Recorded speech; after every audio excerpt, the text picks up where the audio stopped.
I am so excited to announce that this is the 10th episode of the Misadventures with Mary Grace podcast. The big 1-0, double digits, baby.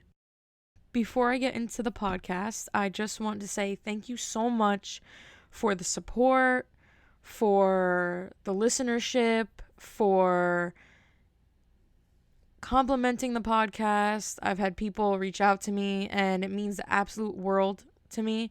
It makes my heart so happy. And I love doing this podcast so much. It's a labor of love, and I just really can't believe how happy it makes me. I really look forward to sitting down and talking to myself for 30 minutes at a time. I'm just really grateful for all the love and support. And I hope that one day my goal is that my grandkids can listen to this. And my grandkids and their friends can laugh at their grandma. And when I dissipate, when I perish, when I go to meet Jesus, a piece of me will live forever. And I will leave this behind. And my art will remain. I just feel very grateful and very blessed. And I just want to say thank you so much for listening. My heart feels very full. Like, I could cry right now. But we have laughing to do because it's the 10th episode. Can you dig it? Can you dig it?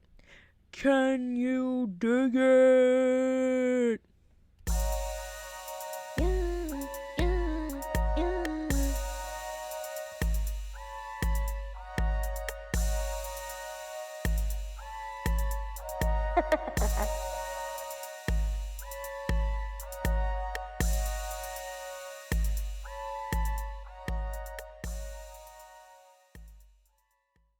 So, to commemorate the 10th episode of the pod, I'm going to do something very special.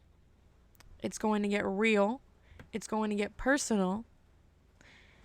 And I am going to give you my top 10 most extreme list.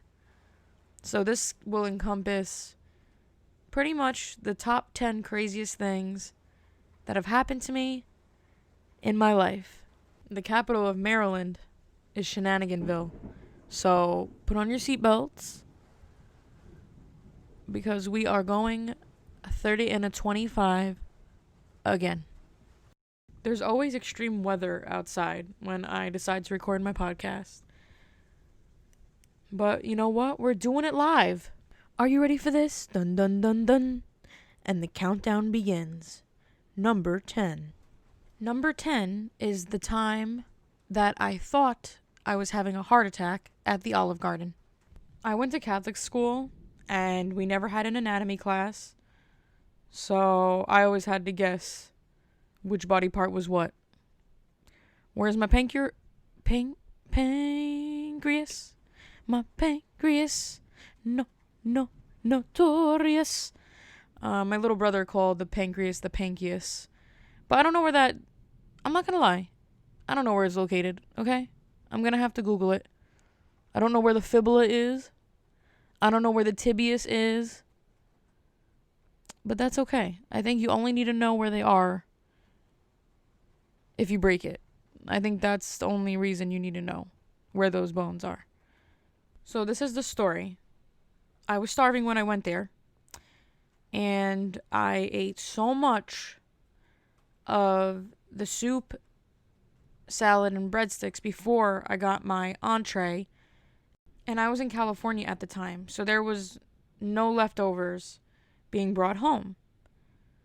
So, I was going to eat that entire entree. So I did just that. And I ate so much food that I was paralyzed. Like, I could not move. And I laid down on the seat at the Olive Garden. And I was grabbing my chest. And I was like, oh my God, Dad, I can't breathe. Oh my God, I think I'm having a heart attack. I was over there like, my heart, tell my family I love them. And I was really thinking, like, wow, I really did it this time. Like, you did it, Mary Grace. You may have a heart attack at the Olive Garden. And my dad looked at me, and I was like, Dad, like, I'm terrified right now. And he just looked dead serious. And he was like, Mare, your heart is on the other side. And then I was like, whew, thank God. I was shaking my fist, and I was like, damn you, unlimited soups and salads. And breadsticks. Number 9. Number 9 is like a double whammy. Whammy. I love when people do that. It's usually white people who do that. Cool whip. Cool whip. So, yeah, they put like an H before the W and then another H. So, number 9 includes stories about 2 separate hotels that I stayed at. They shouldn't have been called hotels, if I'm being blatantly honest with you. So, my dad always wants to save money. That's where I get it from. So, if there's money to be saved, he's going to save it. And that usually means we stay in sketchy neighborhoods. But honestly, what's life without some danger? You know, I definitely feel more alive because I know danger is lurking right around the corner. Danger, she smashed the homie. That's from Flavor Flav's Flavor of Love. He was always like, what you talking about, pumpkin? You know what I'm saying? The best moment of that show, and maybe the best moment of my life, was when Pumpkin spit on New York, and New York was like, oh, hell no. Oh, hell no. She did not just spit on me. I love that. I remember I would, like, memorize what they would say, and I would just, like, reenact it by myself. And New York grabs Pumpkin, and they, like, the editing is, like, slow motion, and I think they play, like, you know, like a cheetah noise in the back, because New York literally, like, snatched her up. And I was Team New York because Pumpkin was straight up disrespectful. Like, if you spit on someone, that's it. Like, honestly, if a professional fighter were to spit on me, like, it's going down. That's the one time that I'm not able to control myself, because that's like the most disrespectful thing you could ever do to somebody. And like I said, it doesn't matter if you're like a power lifter. That's it. I'm throwing hands. I'm throwing these 2 small hands. Yeah, but Pumpkin got wrecked.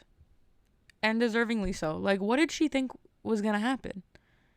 Like, do you think New York was just going to be docile when you chose to do that? But Team New York forever. I just did like the 2 hits to the chest and the peace sign. New York forever. Whenever I'm sad, I watch that, and it makes me smile. And I also remember that they played like that music in the back. Like, friggin' Pumpkin is like a gazelle, and New York's like a cheetah. What was I even talking about? I don't even remember what I was talking about now. Oh yeah, I was talking about danger. Danger smashed the homie. So, usually in a hotel, and it's a dangerous place. It is a dangerous place, usually. So, I have 2 stories here. So, the first one was Arizona, and this actually happened last year. And me and my father, they asked for a bunch of identification, like more than usual. They're like social security, identification, birth certificate, and they had like that really thick glass where you check in. I guess because they probably had some shenanigans happening with the woman behind the glass there, but this was before we did hardcore reviews, and that's what you have to do. You always have to look at reviews and see what people are saying. So we park in the parking lot, and there's people blasting music, and me and my dad have our duffel bags, and we literally walk right in between a drug deal. 2 guys are meeting up and shaking hands, and we walked right in between them accidentally. And then there's a huge rock wedged in between the door, like the side door of the hotel where you put the key in and you can open it to get into like the hallway area. So there's like a huge rock there, and we're lucky. Like there were really no issues, but I remember when I was in there, I was really nervous. So I started looking at reviews of the place to maybe make myself feel a little bit more comfortable, because there was just a lot of business going on outside, a lot of funny business. And not that funny business, that scary funny business. So I was looking at reviews, and somebody said, "I'll never stay here again. There are stray cats. There's a man sleeping in the hallway. And there's also a piece of shit in the hallway." I didn't see any of that. Thank the heavens. But I don't know what would have been more safe, that hotel or the car in the parking lot with all that stuff going on. It's like a circus back there. And my favorite review was this woman said she was sleeping in her bed and she heard a light knocking at the window, and then it got louder. And then she said that she just closed her eyes and she prayed that she would be alive in the morning, and she woke up and she was alive. So whoever was at that window left. But that is terrifying. Thank God I can fall asleep under stressful situations, because that's what I did. I found solace in my dreams. And the craziest hotel story is when we stayed in Detroit. And there are really, really bad parts of Detroit, like really, really scary parts. And we definitely stayed in one of those parts. So, first of all, you had to, when you drove up to the place, there was a gate, and then you had to like ring the bell. And then they ask like, "Who are you and what are you doing here?" And my dad was like, "Oh, we're staying here. Like, we have a room." And they like asked for a bunch of information. It was like a secret society. And then they let us in. And as soon as we walked in, there was a vending machine full of condoms, and condoms only. So, where are the snacks? Where are the snacks? So that was highly disappointing and quite frightening. And then we go to the room, and the bed takes up the entire room. And then they have a small television with like the antenna things that you see in the movies from like the 1920s or whatever, where there's the antennas on it. You gotta move it, and there's like foil and stuff.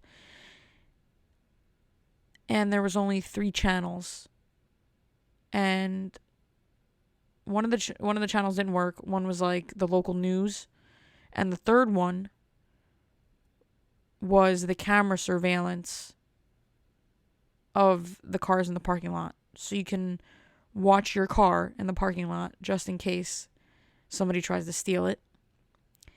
And they were showing the cars, and we were watching our car. That's the channel that we watched all night until we fell asleep. But the best part was that there was one car in the parking lot, and I was like, "Dad, is there a person in that car?"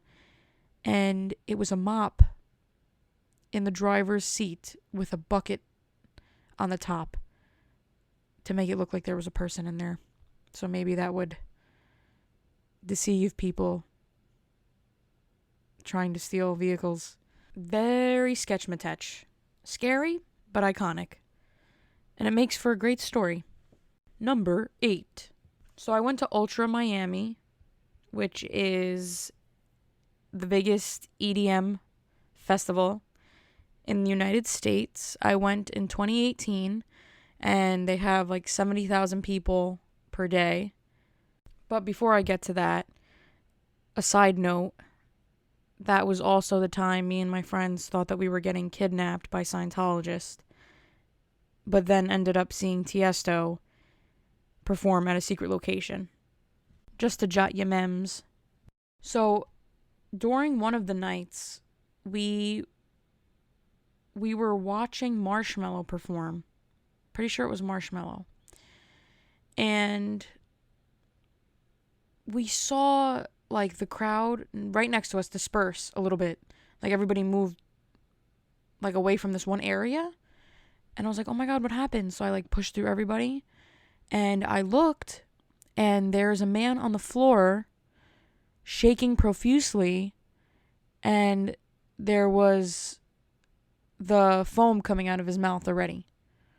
So he was having what looked like a seizure to me, and it was amazing to see the unity of people, because they scooped him up as quick as they could, and they literally tossed him over this barricade where the EMTs were, and they just tossed him over. But that was a sight, because I was scared. I was tearing, because to see that is really scary. But I really hope that guy's okay. All jokes aside, honestly. So, moving on. The crazy story here is that after that, we were trying to get to the front, me and my friends. We like to be in the front. And we go to these festivals completely sober, because we have a game plan. We want to be front row, literally where your body is shaking from, like, vibrating from the sound, and you feel like you're being burned from the fire that they have. So we like to be close and focused, and we don't use the bathroom or eat. So how am I alive? I don't know, people. I don't know. So we were trying to get to the front. We weren't in the front this time, but that's what we usually do. And we almost got hit by Cake from Steve Aoki, which was really cool. But other than that, so we were maybe like 10 rows back or whatever. And I was standing right behind this huge Russian guy. I find out he's Russian later. So he was like dancing in a rude manner, because he was dancing where he was like knocking into me. So I was fighting back, but subliminally. Like, I wasn't pushing him, but I was like dancing forward on him, but then also like lightly punching him in the back. Like in his book bag, because his book bag was literally like the buckles were in my mouth. That's how close he was to me, and he kept dancing like really hard for no reason. So I was like pushing back, because I have no room, and he was being rude. So I was like pushing back, but like dancing. So I was like punching and dancing at the same time. And sooner or later he caught on, and he pushed me. Then I pushed him back, and then he pushed me again. And then I pushed him back, and I was like, "Hey, what's wrong with you? How are you pushing a girl? What's wrong with you?" And then he was speaking to me in Russian, and he was getting really loud. And I was ready to risk it for the biscuit, but this guy was like double the size of me, and his girlfriend's just watching. So I was like yelling at the both of them. But he was really ready to knock me out, and he was wearing like a mask over his whole face, because at festivals that's like the thing, is to look like an outer space Teenage Mutant Ninja Turtle or something like that. So he was yelling at me in Russian, and I was like, you know what? I'm not gonna push my luck. I wanted to, but I said I'm not gonna push my luck, because this guy was literally ready to fight me. Like, if he had sleeves, he would have rolled them up. But nobody has sleeves at those things, so he was pushing me like I was one of the boys. So I said, you know what, I'm not going to do it, because if he punches me in the face and he runs away, what am I going to say? Oh yeah, that big guy with the mask. Like, nobody would ever find him, and I would just lay there with no teeth. So I had no choice but to accept it, and I stared at the back of his head for the remainder of the night. Great times. Number 7. This is about the time I went skiing. And I've never done any winter sports like that. Like, no skiing, snowboarding. It was a ski lodge, but I went snowboarding. So I should have known that my fate was sealed when I went onto the bunny slope and almost knocked over like 30 children and almost got a concussion from the bunny slope. And the bunny slope is like the children's area. It's for like beginners. And I don't know why they call it the bunny slope, because it should not be called the bunny slope. That should be called like the monster slope. So I remember I completely busted ass on the bunny slope, and nobody would help me. Literally, everybody was skiing over me or snowboarding over me, and nobody helped me. The kids just looked. The trainers, whatever, the instructors just looked. Nobody helped me. Not a soul. Until I had my friends snowboard over, and they picked me up a few minutes later. Because I have no core strength, and like I have strong legs, but my middle is just, it's just like pudding. There's no muscle there. So like when I fall, there's no way I can like get myself up because my core is like. So I was just laying there, and that's what I did the whole time. If I fell, I just laid there until somebody came across me lying there and helped me up. Like there was a point I just didn't even ask for help anymore. I just laid there for as long as I could until somebody was like, "Hey, do you need help?" Yes, I need help. Just laying there in my ski stuff, soaking wet. And people would just be doing their ollies and their kick flips and their 360s right over me until minutes, probably in the double digits minutes, people would come and help eventually because I was probably in their way. I remember one guy was like, "Hey, ma'am, you can't lay there. You have to get up." I'm not choosing to lay here, sir. I can't get up. I've tried, and everybody just watches. So this is where it gets spicy. I was never taught how to stop. Okay? I was only taught how to steer. And even that I wasn't good at. I wouldn't say I was good at it. I was on the cusp of being okay at it. So I never knew how to stop, but I'm a very determined person. And I'm not a person that says no. I'm not a person that quits. I'm not a person that says, all right, I can just give up now. No, I have to sort of kind of do what I set out to do and be satisfied with it and leave something knowing I gave it 100%. That's how my brain is wired. So me and my friend decide that we want to like have a good run, which I don't know if people use that. I don't know if that's ski jargon or whatever, but I'm making it up. So a good run in my mind is just being able to survive snowboarding for as long as you can. Like being standing up and actually snowboarding. So now this isn't the bunny hill, the bunny slope, and the bunny slope was already hell on earth. So we were just on the normal slope, which is terrifying, absolutely terrifying. So my friend went, and she went for a decent amount of time. So I was like, let me straighten these legs out, and once I get some momentum, I'll worry about everything later. So I straighten myself out. I finally get up. I tell myself I want to do at least one good run before I leave because I paid money to be here. I want to make the best of it. Even if I just want to leave so badly. I want to leave so badly. But I said I need to leave feeling accomplished. Whatever that means in snowboarding terms. So I'm on the snowboard and I pick up a head full of steam here. Like I'm going for like 5 seconds and I'm like, wow, this is pretty cool. And I felt free as a bird. Fly like a bird and I'ma fly away. I don't know where my home is. That's what I felt. I felt like that song. So I'm up for a good 5 seconds. 5 seconds becomes 10 seconds. 10 seconds becomes 15 seconds. And like in the cartoons when they become on fire, like that's how fast I was going. I must have been going like 40, 50 miles an hour. I felt like I was flying, really. That's how fast I was going. And I was like, in my mind, I was like, this is so cool. I could see why snowboarders and people who like ice love to do this. Because you're gliding, you're having such a fun time. You feel free. I felt the wind in my hair under my helmet. And then I said to myself, the problem is that I don't know how to stop. I was never taught correctly.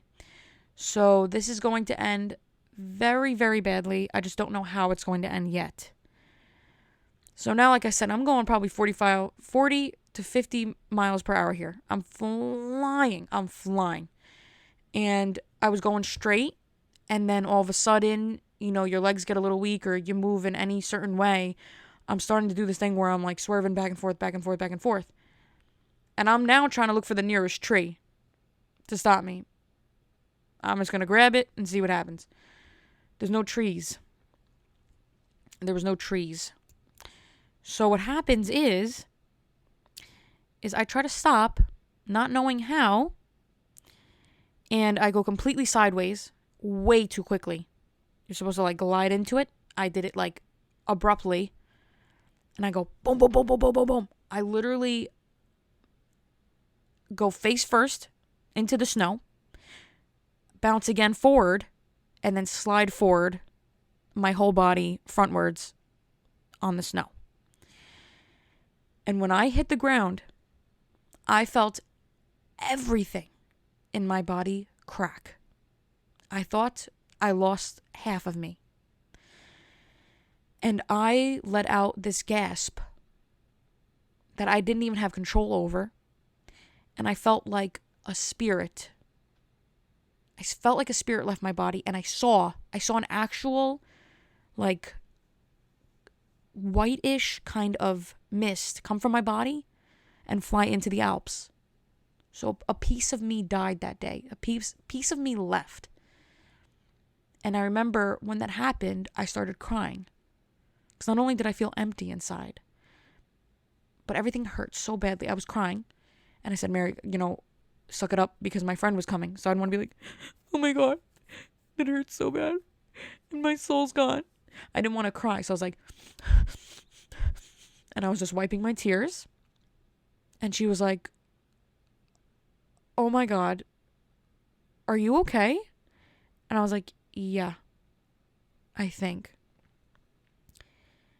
And I remember after that, a child knocked into me. So that was also awful. And I remember as soon as I fell, I looked around to see if anybody was around, because I didn't want to be weeping, in the cold hard snow. And I looked at the conveyor belt that people go up to get all the way up to the top. And I saw a few, skiers, snowboarders, whatever. They were looking at me, and their mouths were, like, literally, their jaws were on the floor. They, could not believe what they saw either. They must have also saw my soul leave my body. But that, for a fact, is the last time I go snowboarding. I don't think I'll ever be complete again. And I don't think anybody should have to go through that. And I love everybody was telling me, oh, you should have done skiing. It's so much easier. It's so much better for beginners to go ski instead of snowboard. Well, thanks. And nobody tells you that board is like 8,000 pounds. Like, every time I got up, I had to have people get me up. I couldn't just get up.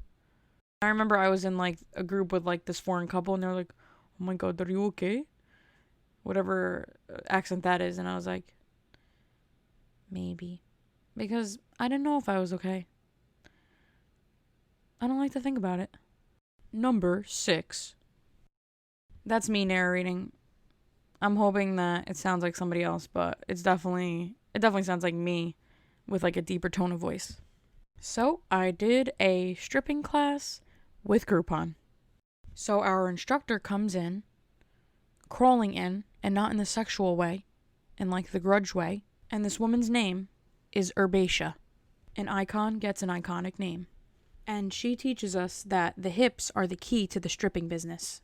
And she's over here teaching us all these sensual moves. And I'm in the corner waving my arms looking like a inflatable arm flailing tube man from the car dealerships. And her next lesson was that she was going to teach us how to sit in a chair in a seductive manner. And I was ready to bust out laughing. But I said, let me keep quiet, because I don't want to disrespect Herbatia and her craft. And I didn't want to bring attention to myself, because this is the Herbatia show, not mine. But somehow I always attract attention to myself. And she comes up to me and she's like, hey, you got some bedroom eyes. And I was like, and then she was like, yeah, girl, you're working it over here. And I told her that these are not bedroom eyes. This is what lack of sleep looks like. I just got some small eye holes. There's nothing I could do about it. Like, everybody in high school always thought I was high.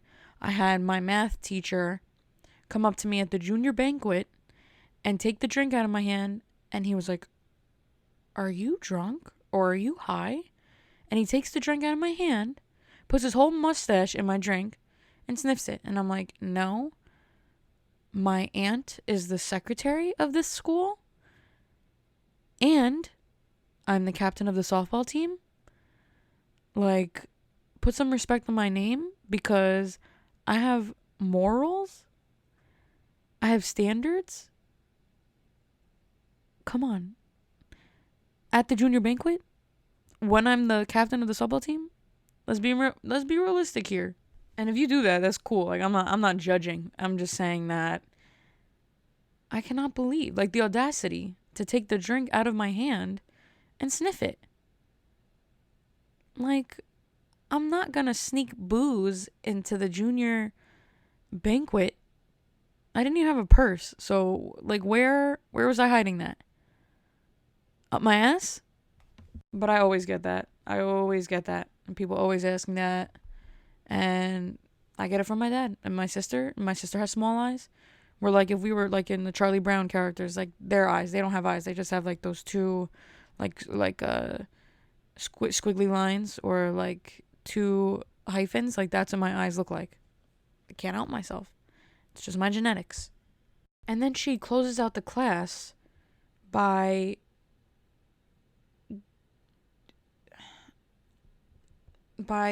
doing a dance routine. So she turns off the lights. There's fog and strobe lights. And she does a whole routine. And you could tell she's getting a little tired as she does it. And she does this thing that I call the scorpion kick. So she's laying down on her belly in like a C shape, if you can imagine that. And she uses all of her might to fling her legs over her head, and she kicks her heels together, and she sort of kind of lands upright. And she flipped over, but it was like on purpose. I'm still speechless to that day, and that image of her will forever be ingrained in my memory. So, you know, like they say, when you die, you get like all the memories, they like fly through your head really quickly. Like, that's going to be one of them. So thank you, Herbatia. That woman should have been in the Olympics. For what? I don't know. But she deserves to be there. But a stripping instructor told me I have the look. So if this comedy thing doesn't work out, you know where I'll be at. You know where I'm at. You know where I be. That was from a song.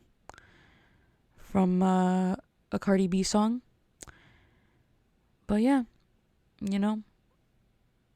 Just as for cinnamon or karma or honey glazed donut. You know what I'm talking about? Or snickerdoodle. I like snickerdoodle. It's like a little bit of mystery there. You know? Or fried ravioli. Fried ravioli. Or extra salty pretzel. You know what? I'm going to stop while I'm ahead. But I definitely, if I were a stripper, I would definitely want a food-related name. That is 100% sure. I'm 100% sure of that. That's a fact. Call me Raisinette, but, or Rosinette. I actually met a woman named Rosinette, and I said, like, Raisinette? Your name is like Raisinette? And she's like, no. Or she was like, yeah, but with an O. Rosinette. That's what my first child, that's what my first newborn child's going to be called. Rosinette. Rosinette Mary Grace Jr. My name hyphen my husband's name. Thank you for tuning into the There's Something About Mary special. Part 1. That was only half of the countdown that you listened to. And I will have the other half of the Misadventures with Mary Grace most extreme top 10 countdown next week. So I hope you're very excited. If you think that was crazy, wait till you hear 1 through 5. It gets even more crazy. If you can believe it, it does. My life gets even more crazier than that. Put on 2 seatbelts, not just one. We might go a little faster this time. Instead of going 30 and a 25, maybe we'll go like a nice 35 or 37. That's risky. So you want to make sure you buckle up your kids' seats. Make sure everything's fastened back there because we're going to be hitting some bumps soon. The fun bumps, not the bumps that are like, ow, that hurt. The bumps that are like, wee, when you hit them. In somebody else's car, not your car. Because that usually does damage. I've been there, done that. That's what happens when you don't see speed bumps. But honestly, from the bottom of my heart, thank you so much, cousins. I'm so grateful for the support. And I'm so happy to share my life with you. I love you all. Peace out. And I will catch you next week. Yeah.